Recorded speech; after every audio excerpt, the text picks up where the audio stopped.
So this one's a fun one. I never try to hide the fact that I kind of default back to my iPhone 16 as my daily. I use it in between all of my review devices, but there's a fun little challenge that I thought I would do because we are in a very beautiful spot. We're actually in Dubrovnik, Croatia. It's a beautiful backdrop. We've got some people just about to hop into the water right now. This will be a cool comparison between the brand new OPPO Reno14. This is essentially a mid-range flagship. It's got a lot of the same specs or even better than the iPhone. We'll compare them over the next couple days. I'll let you guys know my truly honest opinion. Can you switch over to Android after using an iPhone for a really long time? And let's enjoy the scenery. Gotta do a little dip first though. Woo! That's Chile. I love it. It is like a deadly sin if you are by the Mediterranean or Adriatic and not to jump in. Something about salt water just cannot be replicated.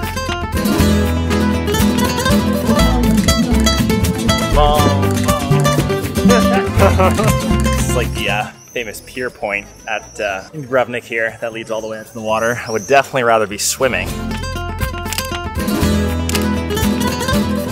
The usual suspects pretending as always. First time using that phone? We've arrived at Old Town. I know, I'm actually working for once here.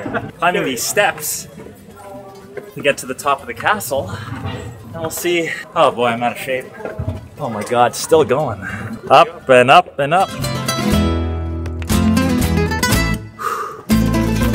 So that climb, oh man, out of breath. Up the stairs, we just arrived in Old Town in Dubrovnik. We're on the castle walls right now.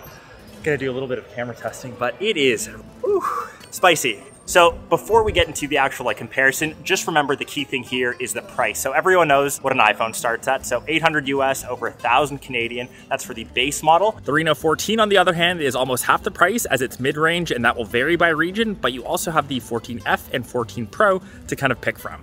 But just keep that in mind for the comparison. There's a big price difference, but if you just want to get a little sneak peek, I'm going to show you here. This is officially King's Landing. If you guys are big Game of Thrones fans, this is actually where it was shot. That iconic scene. Shame. Shame. Shame. Shame. Shame.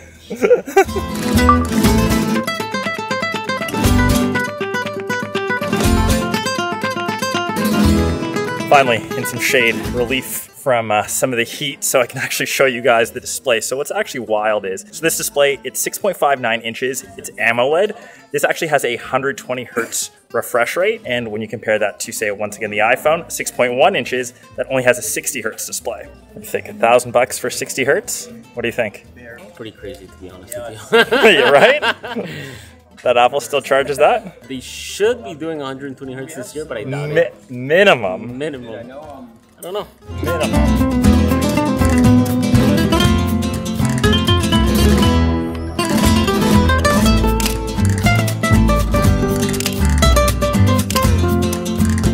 So we've made it up to the top. More sun, but perfect to actually show off the design of the phone. It's quite windy. If you guys can hear me, that will be blessed. But this actually has something called a mermaid design. You can actually really see it nicely in the sunlight, how that reflects. It's almost like a pearlescent. You can see how it was inspired by what they say is mermaid tails as the sun kind of hits it, versus what I would say is pretty quintessential iPhone. It's just in a bunch of different colors. At least this year they did go a bit more saturated, which is nice. So you can see I've just got the blue one here. I'll let you guys be the judge, but I will give it to OPPO for just creating something a bit different here. Cat's checking out the turtle. Will the turtle escape? Cat sees it. Oh, oh, oh. Turtle's getting away. That's the best animal video that I've seen. And obviously, the ice cream is the best part too.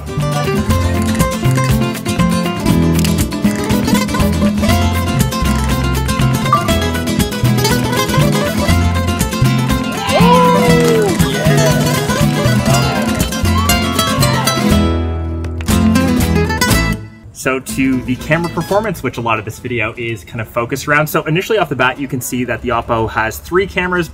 It has a 50 megapixel main, an 8 megapixel ultra-wide, whereas the iPhone that's rocking a 48 megapixel fusion camera, as well as the 12 megapixel ultra-wide. I do think the iPhone takes better ultra-wide photos, but as long as you're sticking to the main sensor of the OPPO, we've taken some really like good shots on the screen. Maybe it looks a bit on the cooler end, but I've actually pulled some to my computer already.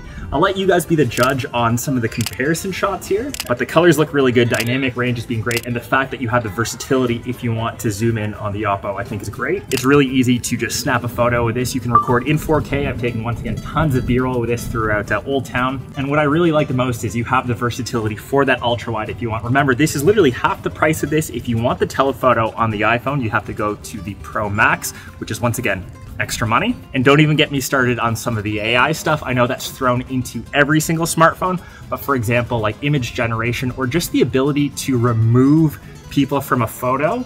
Within the AI editor, you have so many different options to choose from recompose, eraser, AI perfect shot, enhanced clarity, unblur, and even remove reflections. It's almost like a running joke in the tech scene how bad iPhones are with their AI. For all the money that Apple has, they just cannot seem to figure it out. And something as easy as removing people from the background, or say removing like a figure on the face, that's like the classic one. The iPhone sucks. It's obviously a no-brainer here. OPPO collaborating with Google for a lot of their AI work. If you want anything AI done, this one obviously takes the cake.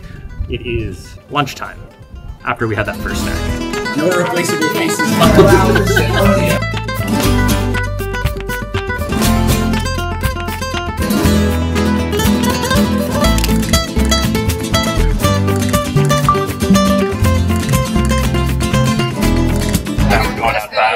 Cable car for sunset. That is not a bad view.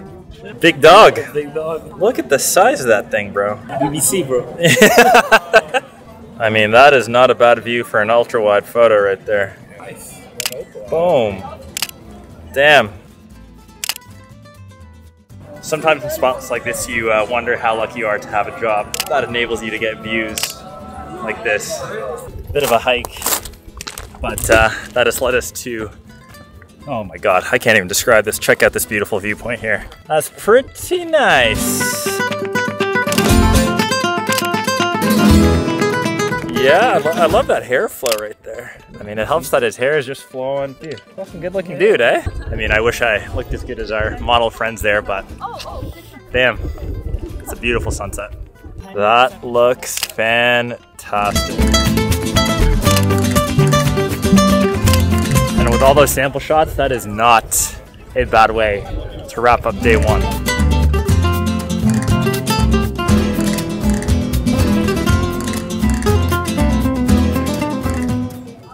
So arrived at our second spot in Split. We actually had, I think, like a 3-4 hour drive in the morning. You can see we're by the famous bell tower right now. I was actually just doing some editing last night. I brought some of the clips onto the computer. Surprisingly, like pretty good, as long as you're sticking to that main camera sensor. Obviously, this has the benefit of having the telephoto, so it crushes the iPhone in terms of zoom. But check out this little montage I made.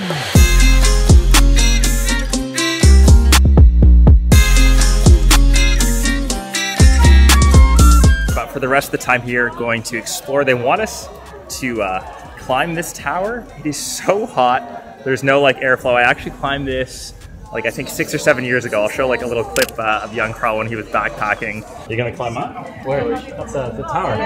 Oh, we have to climb up? Yeah, you ready? 110 steps. Bro. Our model friend is back from the other night. Looking so good in this alleyway. Gotta test out some portraits. Damn, that angst. Guess that's how you model.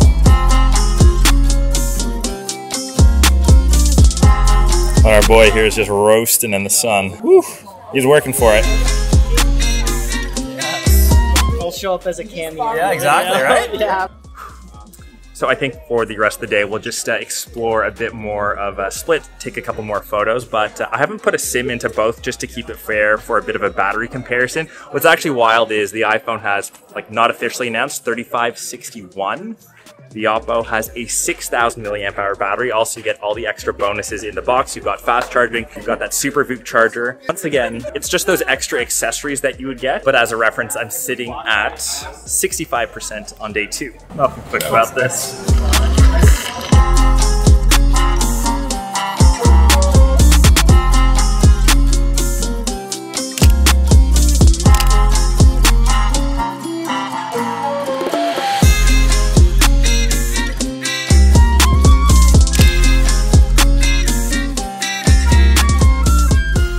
And as the last day kind of winds down, I'm actually staying at this nice hotel right by the water there, but I've got my own little private, small little bungalow. I'm gonna show you guys quickly.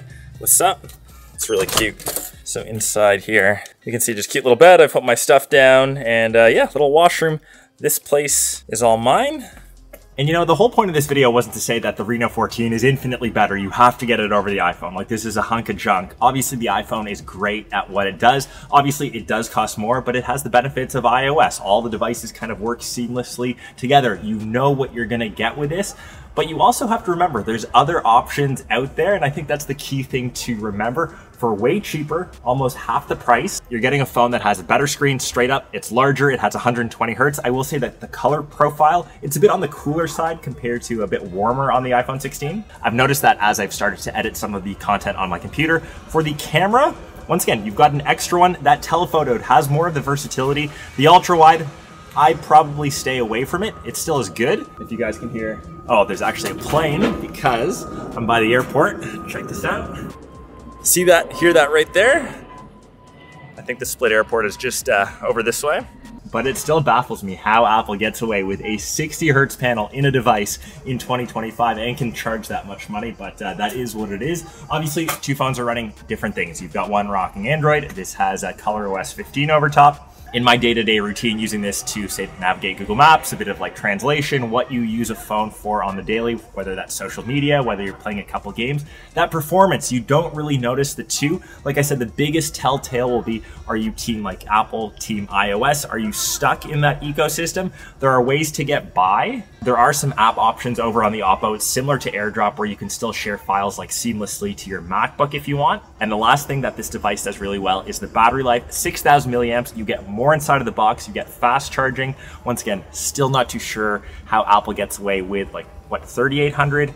Slow charging. It's that Apple tax that you have to pay. And being an iPhone user, it's just refreshing to see, once again, other devices that just charge way less. If budget is something that you want to consider or just something different, let me know your guys' thoughts. I hope you enjoyed. It wasn't really a day in my life. It was like 2-3 days testing a comparison against both phones. Hopefully you guys enjoy this. I'm gonna go enjoy the sunset. I've actually got this little hot tub right here in my private suite. And yeah, I'll catch the rest of you in one of my next vids.